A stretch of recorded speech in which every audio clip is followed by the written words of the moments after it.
ఒక సాధారణ మధ్యతరగతి రైతు కుటుంబంలో పుట్టి తెలుగు మీడియంలో, అది కూడా ఒక చిన్న మున్సిపల్ హై స్కూల్లో చదువుకున్న ఒక కుర్రాడు కష్టపడి తన ప్రతిభతో ఎదిగి ఉన్నత చదువులు చదువుకుని విదేశాలకు వెళ్లి తన ప్రతిభతో, తన ఆలోచనలతో వ్యాపార రంగంలో గణనీయంగా రాణించి తిరిగి తన స్వదేశానికొచ్చి అక్కడ పరిస్థితులు చూసి చలించి తనకింతటి కీర్తి ప్రతిష్టల్ని, మంచి జీవితాన్నిచ్చిన నా జన్మభూమికి నేనేదైనా చెయ్యాలి అనే తలంపుతో తన సమయాన్ని, తన జీవితాన్నే తన ప్రజల కోసం అంకితం చెయ్యాలని వచ్చిన వ్యక్తిని మీరెప్పుడైనా చూసారా?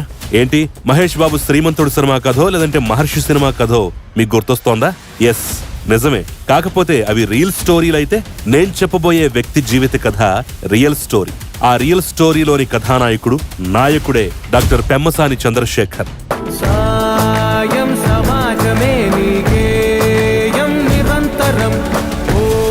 సినిమా వల్ల ఒకరు హీరో అయితే అది క్రియేషన్. అదే ప్రజల కష్టాలను తీర్చి హీరోగా నిలిస్తే అది సెన్సేషన్, భవిష్యత్తు తరాలకు మోటివేషన్. అలా జనం కష్టాలను తీరుస్తూ జనంలోకి వస్తున్న రియల్ హీరోనే డాక్టర్ పెమ్మసాని చంద్రశేఖర్. సినిమా స్టోరీని తలపించే ఆయన ఇన్స్పిరేషనల్ స్టోరీని ఈ వీడియోలో చూసే ప్రయత్నం చేద్దాం.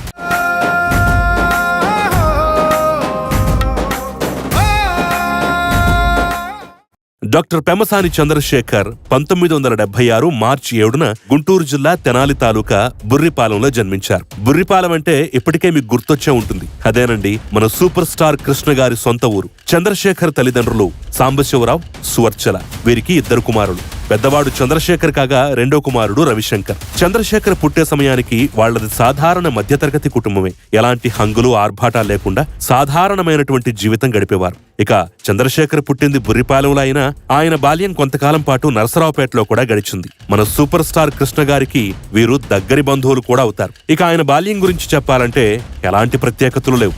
ఆయన ఒక సాధారణమైనటువంటి మున్సిపల్ హై స్కూల్లో, అది కూడా అచ్చంగా తెలుగు మీడియంలోనే చదువుకున్నారు. తను ఎదగటానికి, తన ప్రతిభ వికసించటానికి తెలుగు మీడియంలో చదువుకోవటం ఏనాడు అడ్డు కాలేదు చంద్రశేఖర్కి. ఆయన చిన్నప్పటి నుంచి మంచి ప్రతిభాశాలి, చదువుల్లో కూడా బాగా రాణించేవారు. 1991లో తన 10th క్లాస్ ను పూర్తి చేసిన చంద్రశేఖర్ ఆ తర్వాత గుంటూరులో ఇంటర్మీడియట్ 93లో పూర్తి చేశారు. తాను చిన్నప్పటి నుంచి కలలు కన్నటువంటి మెడిసిన్ వైపు ఆ తర్వాత అడుగులు వేశారు. అయితే తాను డాక్టర్ అవ్వాలి అనుకోవటం వెనక కూడా ఒక బాధాకరమైన ఘటన ఉంది. తన దగ్గరి బంధువు ఒకరు చిన్నప్పుడే క్యాన్సర్ సోకి సరైన వైద్య సదుపాయాలు లేక, సరైన వైద్యం అందక తన కళ్ల ముందే చనిపోవటం చూసి చలించిపోయారు చంద్రశేఖర్. ఇలాంటి మరణం ఎవరికీ సంభవించకూడదు. తన చుట్టుపక్కల ఉన్న వాళ్ళకి, తన వాళ్లకి ఇలాంటి పరిస్థితి ఎదురవ్వకూడదు. వైద్య సదుపాయాలకు నోచుకోనటువంటి మారుమూల ప్రాంతాలకు కూడా వైద్యుడిగా తాను సేవలందించాలనేటటువంటి సంకల్పం ఆ రోజే మనసులోకొచ్చింది, బలంగా నాటుకుంది. ఎంతలా అంటే కొన్ని వేల మంది పోటీ పడేటటువంటి ఎంసెట్ పరీక్షల్లో, అది కూడా మెడిసిన్ విభాగంలో స్టేట్లోనే 27వ ర్యాంకును సాధించేంతగా. తెలుగు మీడియంలో చదువుకున్న ఒక కుర్రాడు ఇంతటి ర్యాంక్ సాధించటం అంటే అది సాధారణమైనటువంటి విషయం కాదనే చెప్పాలి.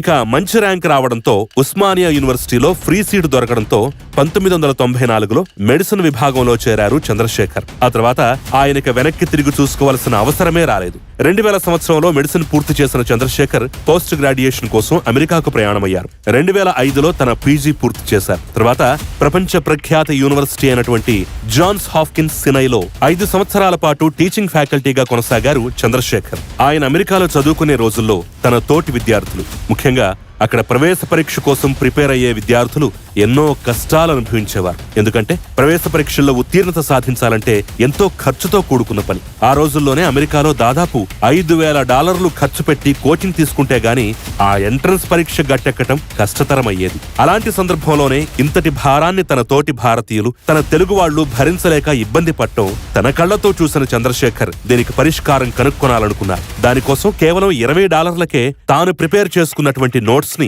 ఆన్లైన్ లో ఉంచి తన తోటి విద్యార్థులకు సహాయపడేవారు. ఆ రోజుల్లో ఇది ఎంత సెన్సేషన్ క్రియేట్ చేసిందంటే చంద్రశేఖర్ తయారు చేసినటువంటి మెటీరియల్ కి అమెరికాలో ప్రఖ్యాత రచయితలు రాసినటువంటి పుస్తకాల కంటే ఎక్కువ డిమాండ్ ఉండేది. అలా ఎంతో మంది భారతీయ విద్యార్థుల విజయం వెనక చంద్రశేఖర్ కృషి, ప్రతిభ ఎంతో ఉంది. ఎప్పుడైతే తన మెటీరియల్ కి అక్కడ ఆదరణ లభించిందో వెంటనే చంద్రశేఖర్ కి ఒక ఆలోచన మొదలైంది. ఇంకా పెద్ద మొత్తంలో ఎక్కువ మంది విద్యార్థులకు సహాయపడాలి, వారికి తోడ్పాటు అందించాలి అనే ఉద్దేశంతో ఒక చిన్న గదిలో, ఒక చిన్న కంప్యూటర్ సహాయంతో యువోల్డ్ అనే సంస్థను స్థాపించి ప్రతిభ ఉండి డబ్బు లేక ఇబ్బంది పడే విద్యార్థులకు తన మెటీరియల్ ద్వారా సహాయపడి వాళ్లను విజేతలుగా నిలబెట్టడమే లక్ష్యంగా ముందుకు సాగారు చంద్రశేఖర్. ఒక చిన్న గదిలో స్టార్ట్ అయిన యువోల్డ్ కూడా సూపర్ హిట్ అయింది. అలా అంచెలంచెలుగా ఎదుగుతూ తన వ్యాపారాన్ని కూడా అభివృద్ధి చేసుకుంటూ అమెరికాలోని ప్రముఖ ఎంటర్ప్రెన్యూర్ గా నిలిచారు చంద్రశేఖర్. తన వ్యాపారాన్ని విస్తరించిన తర్వాత తాను ఇంతటి స్థాయికి చేరుకోవటానికి కారణమైన తన జన్మభూమికి ఏదో ఒకటి చేయాలి అనే తలంపుతో తన చూపుని తన మనస్సుని పూర్తిగా భారతదేశం మీద కేంద్రీకరించారు చంద్రశేఖర్. ఆయనకు జన్మభూమి అంటే గుర్తుకొచ్చేది తన ప్రాంత ప్రజలు, అక్కడి వారి పరిస్థితులు, కష్టాలు, సమస్యలు. ఎందుకంటే మెడిసిన్ చదవాలంటే కోట్లతో కూడుకున్న వ్యవహారం. కానీ ఒక మధ్యతరగతి కుటుంబంలో పుట్టిన మంచి ర్యాంక్ వచ్చిందన్న కారణంతో ఆయనకు ప్రభుత్వం నుంచి ఉచిత విద్య అందింది. ప్రజలు కట్టినటువంటి పన్నుల వల్లే కదా తాను ఉచితంగా చదువుకోగలిగింది. ఆ విద్యతోనే కదా ఇంతటి వాడు కాగలిగింది, ఇంతటి వ్యాపార సామ్రాజ్యాన్ని నిర్మించగలిగింది అనే భావన ఆయనకుంది. అందుకే తనకు ఏ కష్టం రానివ్వకుండా చూసిన ఆ ప్రజల కష్టాలను తీర్చాలనుకున్నారు చంద్రశేఖర్. ముఖ్యంగా తాను పెరిగినటువంటి పల్నాడు ప్రాంతంలో గుక్కెడు తాగునీరు కోసం ఆ ప్రాంత ప్రజలు పడుతున్న కష్టాలను తన కళ్లతో చూసి చలించిపోయారు చంద్రశేఖర్. ముందుగా వాళ్లందరికీ సాయం అందించాలనుకుని వాళ్ల గొంతు తడపాలనే ఉద్దేశంతో మాచర్ల ప్రాంతంలో 100కు పైగా బోర్వెల్స్ తవ్వించి మోటార్లు కూడా అందించారు. అది కూడా 2013 ప్రాంతంలో. ఎన్నో ఆర్ఓ ప్లాంట్లు కూడా ఏర్పాటు చేశారు ఆ ప్రాంతంలో. అలాగే ప్రజల తాగునీటి అవసరాలు తీర్చడం కోసం 2 ఓవర్ హెడ్ ట్యాంకులు కూడా నిర్మించారు. మొత్తం పల్నాడు ప్రాంతంలో ముఖ్యంగా మాచర్ల, గురజాల, పిడుగురాళ్ల వంటి ప్రాంతాల్లో చంద్రశేఖర్ ఏర్పాటు చేసినటువంటి అనేక నీటి ట్యాంకర్లు ఆ ప్రాంతంలో ప్రజల నీటి అవసరాలు తీరుస్తూ ఉంటాయి. ఆ తర్వాత తన దృష్టిని విద్యారంగం వైపు సారించి తను పుట్టి పెరిగినటువంటి బుర్రిపాలెంలోనే ఇంటర్నేషనల్ స్థాయి విద్యనందించే వెస్ట్ బెర్రీ అనే స్కూల్ ను ఆహ్వానించి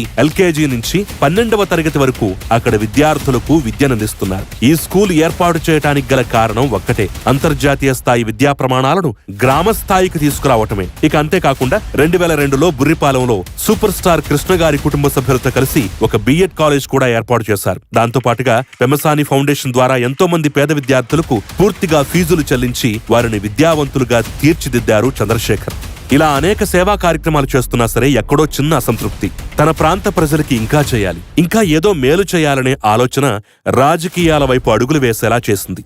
అయితే రాజకీయాలంటే ముందుగా చంద్రశేఖర్ కు గుర్తొచ్చేది తెలుగుదేశం పార్టీని. ఎందుకంటే తాను 10 ఏళ్ల వయసులో ఉన్నప్పుడు అన్న నందమూరి తారక రామారావు తెలుగుదేశం పార్టీ పెట్టిన కొత్తల్లో చైతన్య రథం మీద NTR తమ ఊరికి వచ్చినప్పుడు అబ్బురంగా చూశారు చంద్రశేఖర్. ఆ వయస్సులోనే ఆయన కళ్లలోనూ మనసులోనూ ఆ రూపం అలా ముద్రించుకుంది. దాంతో పాటుగా తన తండ్రి సాంబశివరావు తెలుగుదేశం పార్టీ పెట్టిన తర్వాత ఆ పార్టీలో క్రియాశీలంగా వ్యవహరించడం, రాజకీయ కార్యకలాపాల్లో పాల్గొనడం కూడా చిన్నప్పటి నుంచి చూశారు. దగ్గరుండి పరిశీలించారు చంద్రశేఖర్. ఆ ప్రభావం కూడా కొంత చంద్రశేఖర్ పై ఉంది. అయితే పూర్తి స్థాయిలో రాజకీయాలపై ఆసక్తి కలిగింది మాత్రం చంద్రబాబు నాయుడిని చూసిన తర్వాతే అంటారు. తాను చదువుకుంటున్న రోజుల్లోనూ అలాగే ఉద్యోగ జీవితంలో ఉన్న సందర్భంలో కూడా చంద్రబాబు నాయుడు అప్పట్లో ఒక ఐకానిక్ లీడర్ గా ఉండేవారు. ఆ ప్రభావం ఆంధ్రప్రదేశ్ ప్రజల మీద, అదేవిధంగా ప్రవాసాంధ్రుల మీద కూడా చాలా ఎక్కువగా ఉండేది. ఆ ప్రభావంతోటే చంద్రబాబు పట్ల, తెలుగుదేశం పార్టీ పట్ల ఒక ఆకర్షణ మొదలైంది చంద్రశేఖర్లు. అంతేకాకుండా అనేక సందర్భాల్లో అమెరికా పర్యటనకు చంద్రబాబు వచ్చినప్పుడు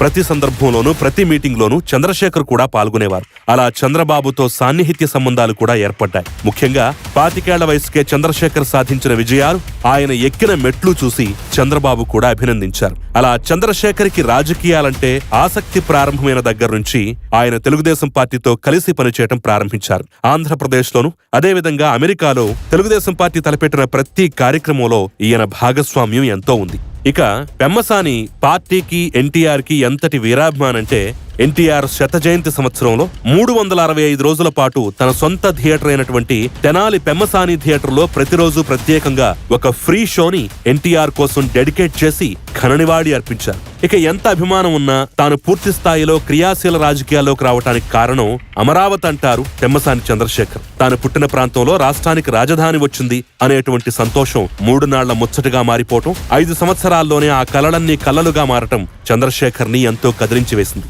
ఆ క్రమంలోనే సెప్టెంబర్ 9, 2023న చంద్రబాబు నాయుడు అరెస్టు కూడా తాను రాజకీయాల్లోకి ఖచ్చితంగా రావాలి అని నిర్ణయించుకోవటానికి ముఖ్యమైనటువంటి కారణం. ఒక విజనరీ లీడర్ ని, తన ఆరాధ్య నాయకుణ్ణి అన్యాయంగా అరెస్టు చేసి జైల్లో పెట్టి తమ అధినేతను హింసిస్తున్నారనే బాధతో ఆ అన్యాయాన్ని ఎదిరించడానికి, తన ప్రజలకు అండగా నిలవటానికి, తన పార్టీకి చేదోడు వాదోడుగా ఉండాలని సంకల్పించుకుని అడుగు ముందుకు వేశారు.